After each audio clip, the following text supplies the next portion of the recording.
Hey, what is going on, my XRP holders? Got a big update for you guys today in the Ripple versus SEC lawsuit as we are getting closer and closer to March 31st, which is the date that all of the legal experts in the XRP community have come to a consensus and agreed that March 31st, 2023 should be the date which a summary judgment decision comes out from Judge Torres. So, guys, today's update is something that Ripple has kind of already done a few weeks ago, which is citing these other current court cases that are going on in the Southern District of New York and pointing to their fair notice defense in that case, and then bringing that right back over to the Ripple versus SEC lawsuit and using that as a justified supplemental support for the same exact argument that Ripple is putting in the lawsuit right now. So let's go ahead and get into it, guys. This is hot off the press from James K. Fillon here. Ripple defendants file letter notice of supplemental authority in further support of their fair notice defense. This is the second time they've done this in the last 30 days. The first one was with the Supreme Court, and the second one here is with this Voyager bankruptcy case. So it's the decision of Judge Michael Wiles in the Voyager bankruptcy case, where Judge Wiles rejected the SEC's objections and approved the bankruptcy plan. Also from the Southern District of New York, by the way. All right. So, defendants Ripple Labs, Brad Garlinghouse, Chris Larson, respectively submit this notice of supplemental authority relevant to their opposition to the SEC's motion for summary judgment. On March 11th, 2023, Judge Michael Wiles of the United States Bankruptcy Court for the Southern District of New York issued a ruling in the Voyager Digital Holdings case, and they attached as this Exhibit A. This ruling provides further support for the defendant's fair notice defense, Ripple's fair notice defense, right?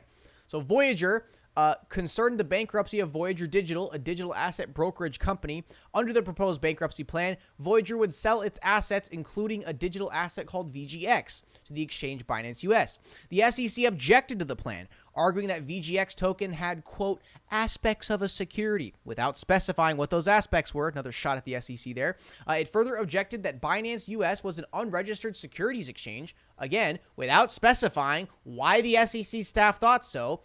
Judge Wiles rejected the SEC's objections and approved the bankruptcy plan. His basis for rejecting those objections endorsed many of the arguments defendants have raised here.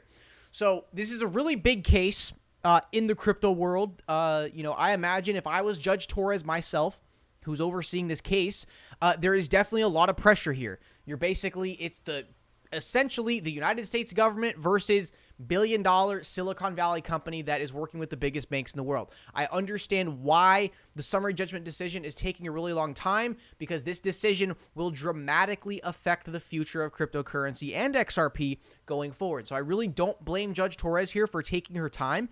And while she has been taking her time, Ripple keeps just filing these letters kind of proving like, hey, in this case over here, this is kind of the same fair notice defense that we're going for here. And then, hey, look at this other case over here that just happened right after the previous one. This is kind of, also same judge from the Southern District of New York. He's kind of supporting the same thing. So it kind of, in a way, I don't think peer pressure is the best way to say it, but I think Ripple is kind of letting Judge Torres know that, hey, if you make a decision in favor of Ripple, you're not going to be the big bad guy, because in these other cases in the Southern District of New York, these other judges are objecting to the SEC with their unregistered securities accusations, essentially, right? So I think this is kind of trying to nudge Judge Torres in the right direction of, hey, look, the thing that we're fighting for here, this isn't some, crazy thing we're asking for. This is a general, fair notice defense that is being approved in other cryptocurrency cases.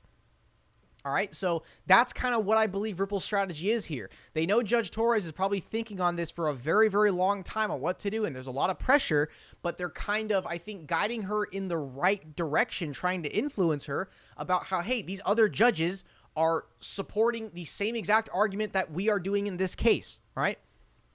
Let's keep going here.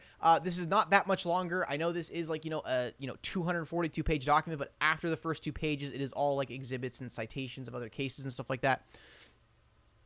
So first, Judge Wiles, quote, rebuked the SEC's attorneys for the vagueness of their objections, noting that the SEC had not, quote, offered any guidance at all as to just what it was that the debtors allegedly were supposed to approve. Got hiccuping the words here, but we're going to keep going with this one, guys. In order to show that VGX was not a security, see, guys, I'm sorry. Reading these legal documents, it is not an easy task, right? Trying to, record a video in one take, read the whole thing. Dude, it's a little tough with all this not essentially the verbiage, but it's just like the way everything's laid out, and then all of a sudden a paragraph just turns into a gigantic like paraphrase quote and stuff like that. But anyways, so in order to show that VGX was not a security, quote, I reject the contention that the court and the debtors somehow were supposed to figure out for themselves what aspects of VGX token might be considered to be aspects of a security. He also emphasized, quote, the limited guidance that the SEC has provided generally to market participants. Second, just as the defendants have highlighted in connection with their fair notice defense, Judge Wiles found that cryptocurrency market participants operate in a regulatory environment that at best can be described as highly uncertain. Thanks to who? Gary Gensler, right?